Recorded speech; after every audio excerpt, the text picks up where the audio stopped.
எதிரான நடக்கக்கூடிய இனப்படுகொலைக்கு உலக நாடுகள்ல அமெரிக்கா, அதே மாதிரி ஆஸ்திரேலியா போன்ற பல நாடுகள்ல அதை கண்டித்து ஆர்ப்பாட்டம் நடந்தது.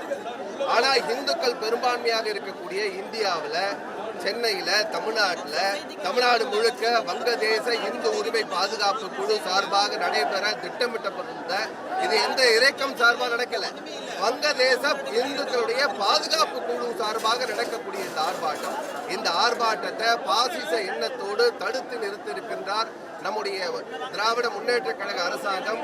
இந்த 1வது அமைச்சர் ஸ்டாலின் அவர்கள் பாகிஸ்தான்லயோ இல்ல பங்களாதேஷ்லயோ இல்ல எங்காவது லெபனான்லயோ ஏதாவது சிரியாவிலயோ முஸ்லிம்களுக்கு பிரச்சனைனா குரல் கொடுக்கக்கூடியவர்.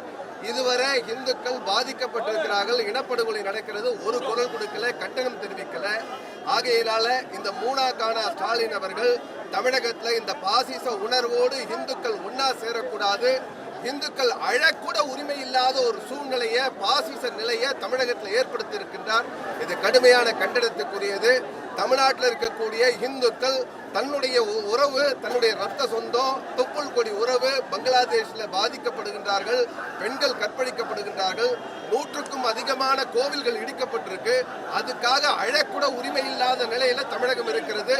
இது கடுமையான கண்டனத்துக்குரியது. இந்த அரசாங்கம் இதற்கு பதில் சொல்லியே தீர வேண்டும் அப்படிங்கிறது தான் நம்முடைய நோக்கம்.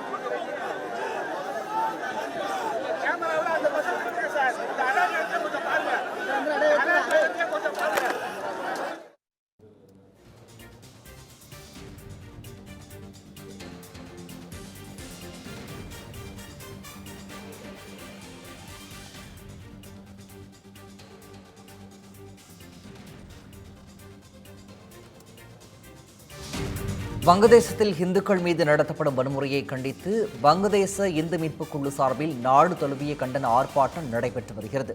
இதையடுத்து சென்னை எழும்பூரில் உள்ள ராஜரத்ன மைதானத்தில் நடைபெற்று வரும் போராட்டத்தில் வங்கதேச இந்துக்கள் மீது தொடரும் வன்முறையை கண்டித்தும் அவர்களை பாதுகாக்க கோரியும் மாநிலம் முழுவதிலும் இருந்து ஏராளமானோர் இந்த ஆர்ப்பாட்டத்தில் பங்கேற்றிருக்கிறார்கள். முன்னதாக செய்தியாளர் சந்திப்பில் பாஜக மாநில துணைத் தலைவர் கரு நாகராஜன் சந்தித்தார். அப்போது இந்தியா இல்லாவிட்டால் வங்கதேசம் என்ற ஒரு நாடு உருவாகி இருக்காது என்றும் அவர் குறிப்பிட்டிருந்தார்.